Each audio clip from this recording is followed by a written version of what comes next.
Hey everybody, JD Sherry here. I want to talk to you today about stability. So when we think about stability, people say, what is it? Things become more stable, less stable. Why does stability matter, and how does this really play a role in my kind of comprehensive training? I want to use a model of stability that was proposed by Punjabi many years ago, and basically around the idea that we have parts, right? And our parts of our body, i.e. our joint structure, all have a purpose. Think about it. We have bones which kind of support us, give us our ability to kind of generate torque throughout our levers, and we have muscles which actually do what? Provide strength, okay? And that strength actually moves our joints because our skeleton's passive, right? If you just take a skeleton you see, at your local clinic and you basically stick it in the corner, it stays there forever. Muscles make us move. Joints just basically serve as our levers, okay? But our strength isn't actually recruited or basically brought about unless we actually have a brain. This is a very poorly drawn brain. Unless we have a brain to actually go tell our muscles to actually do something, right? So, you obviously can take a can of Coke and you can grab the can lightly, or you can crush it.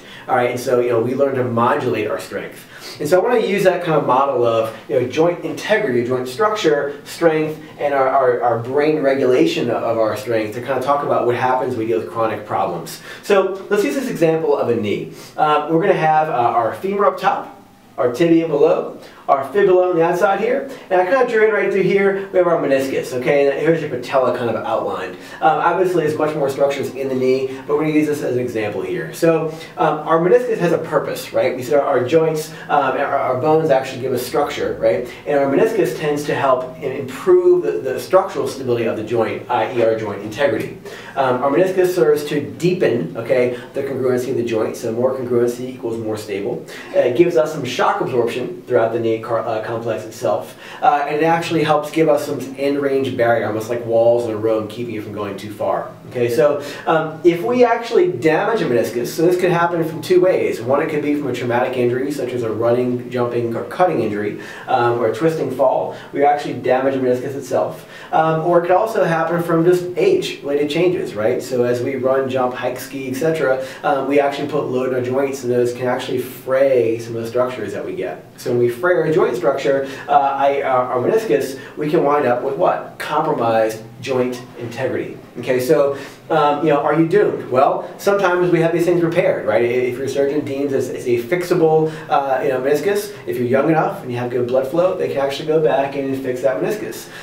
If you are older, okay, there's a likelihood that those aren't actually repairable because there's not enough blood supply to help the tissues heal back again. So what you're basically stuck with is your options are do nothing, or B, actually have this partly excised or have that kind of flap, which is kind of loose, actually removed. A lot of times that provides a lot of short-term relief, okay? But when you think about long-term, remember, you have a meniscus, you have parts in your body for a reason. And if you lose those parts, if they wear out, we wind up with a what? Compromised joint integrity. So if this is actually reduced, okay, we've got to have what? We've got to have increased strength and increased brain regulation, right, to help us control our joint. So what happens is you have to develop more strength in the muscles that actually connect to the joint to keep things strong and stable, because if you strengthen your muscles, you can actually offload the joint.